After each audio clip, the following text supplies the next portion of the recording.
my celly was an old school pimp. That's what really gave me the game. Gotcha. You know, he smoothed me the out, you know what I mean? Because he was like the biggest pimp in Milwaukee, but a nigga had violated him and he shot him. Being in that era where crime was probably like much more aggressive, I think crime is crime, but I feel like back then it was probably a little bit more aggressive. What was the wildest scenario that you had to face or that you witnessed in Prison? prison? Well, you know, later on I ended up going to a reformatory school, which was in Milwaukee, once I moved to Milwaukee. So, you know, you had to box every day. You know, it was worse than in Cook County. So this dude named Cheney and dude named Carl Gilbert, they tried to jump me. Okay. And I whooped both of them. And we was throwing pool balls, because, you know, you just let you shoot pool and swinging pool sticks. And I was like, man, God must have been on my side, because they missed me every time, man. But they was throwing them things like baseball players. And so that was the only time where I felt my life was in danger. All the rest of the time, like I said, you know, I don't know how to explain it. You know, at 16, I was getting a lot of money. You know what I'm saying? And I hung with a lot of older dudes, so my name was always good. I always had a good face card. So from 16 to my age now, you know what I'm saying, I still get respect. And that was something that my daddy instilled in us. He said, don't let no man disrespect you. So we demanded our respect. And my daddy taught us how to box. You know, my daddy, you know, he was a boxer. He was known for mashing and knocking niggas out. So, you know, he kind of laced us up. And I was fortunate, but that was the only time that I got stabbed right here in Green Bay. So, like, you gotta remember, I was a career criminal. So I went to Green Bay. So when I went to Green Bay, this dude out of New York, we was gambling. He owed me like maybe about 5 cartons of cigarettes. That's what they gambled for. So he didn't pay me. So we went in what they call a wreck. It was like a little mop room. So we went to the room, we got mopped, and I didn't see the knife. All I seen is the blood, but I ended up mashing him, beating him to a submission. And so that was the second time. The rest of this was smooth. Yeah. You know, every joint I went to, every federal penitentiary I've been to, every prison I ever been to, it was smooth for me. I ain't never had no problems.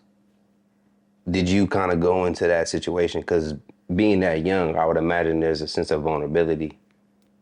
Did anyone ever like try to press you in a way that would cross a boundary, like your manhood? How did you avoid that? No, we was doing depression, you know what I'm saying? Because you gotta remember, you know, first of all, like I said, you know, we was lucky in the first prison, you know, in Cook County.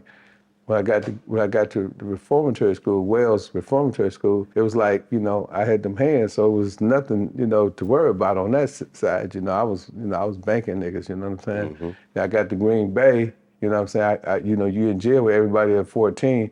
We all graduate, go to the prison, so everybody knew you from there. So you had a reputation at that age. So by the time I got to Green Bay, we was like, niggas was acting like, nigga, we went to college. You know, we in Green Bay now. You know what I'm saying? We ain't in the little kitty joint no more, you know. So now we ain't never grown men. So, and then my celly was an old school pimp. That's what really gave me the game. Gotcha. You know, he smoothed me the out, you know what I mean? Because he was like the biggest pimp in Milwaukee, but a nigga had violated him and he shot him. So, you know what I'm saying? I got a chance to get, you know, heaps and heaps of game. And so at that point, I knew that I was gonna be a pimp. I said, man, f this shit. What was it? What was the word, or what was the Well, energy? you told what changed my life. I had my first hoe at 16. My guy, JD, gave me my first prostitute. So I knew the game. I hung out with the pimps, but I never really knew the game. You know what I'm saying? So when I was in jail with him, I said, man, why you in jail, you know? He said, man, you know, this nigga Pimp Sam was violated. You know, he says the chick, 'cause I went to school with the chick, it was crazy. Her name was Juanita. Okay. He said, this chick named Juanita. I said, Juanita, where she stay at? She said, oh, she stayed on Chamber in Palmer. I said, I grew up with her. We went to school together. You know, so he told me about her. So he had turned her out. And then, you know, the way he moved, you know, it's like, you know, if he light a cigarette, she got to be there to light the cigarette. You know what I'm saying? I mean, if he wiped his ass, she got to be there with the toilet paper. If his stomach growl, she had to be, you know, there, you know, with some food. Right, you know what I'm saying? So he told me that the pimping game was all about instructions. You know what I'm saying? So I never knew that. I thought it was just about get your money. So it was a lot of shit that he told me. He said, but Sam, when Sam got the Juanita bra from him, she did all that for him, just like she did for him. He mistaked it for love.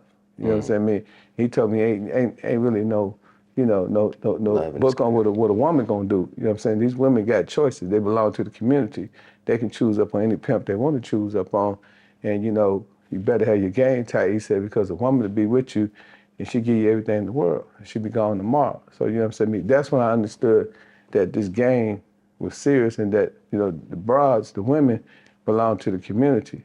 You know what I'm saying? And you just have to have your game tight. So every woman I deal with, I treated like we was in the game, and not, like we was high school lovers and stuff like that. Right. Because a woman in the game would penalize you for being weak, a lovey-dovey type nigga. Yeah, with that, it kind of makes me think about several things. One is, have you ever been in love? Well, I love my mom, love my girl, love my babies, you know what I'm saying? I love the game, right? Yeah. You know what I'm saying? So if a woman's in the game and she doing what I'm doing, yeah, you know what I'm saying? I got love for the game, you know what I'm saying? But we all know, she know and I know that, what we doing is temporary because someday we're going to, move on and want to do something else, you know what I'm saying? But as long as, I was in the game, I love the game, I love what the game entails, and, I love any woman, that get out there and take her chances in life, you know what I'm saying, and come back, you know what I'm saying, and come back correct, So you got to love that part of the game.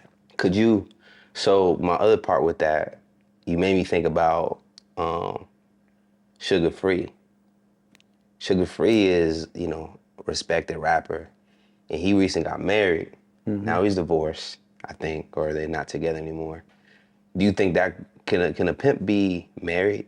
Yeah, pimps get married all the time. That ain't what the problem with squares, and I'm not calling you a square, is they misinterpret pimps like they some kind of aliens or something. They human beings too. You know what I'm saying? All of us is either little boys or little girls trapped in men and women bodies. You know what I'm saying? Pimping ain't who you are, it's what you done. You know what I'm saying? But you can, people get married for all kind of reasons. People get married for businesses. People get married, for love. Marriage is, I think, it's a misconception on marriage. A lot of people don't understand that. But if somebody got the right amount of money, if Oprah come around, I'm pretty sure most guys be like, come on, let's do it. You know what I'm saying? So it depends on the individual, depend on the lifestyle. But one thing I can tell you about marriage though, that a lot of people don't understand, when you meet your significant other, when you first meet them, you think it's your dream come true. Mm-hmm. And then once you get to know the person, you know what I'm saying, because you meet the representative, once you get to know the person, you find out that all that glitter wasn't gold, it ain't all what it seemed to be. And I think that's what a lot of people, get a misunderstanding, and then women, once you marry them, they want you to, they think they own you. They think, that, you belong to them, and the man think that the woman belongs to them. And reality, the divorce rate right now is what, 85%?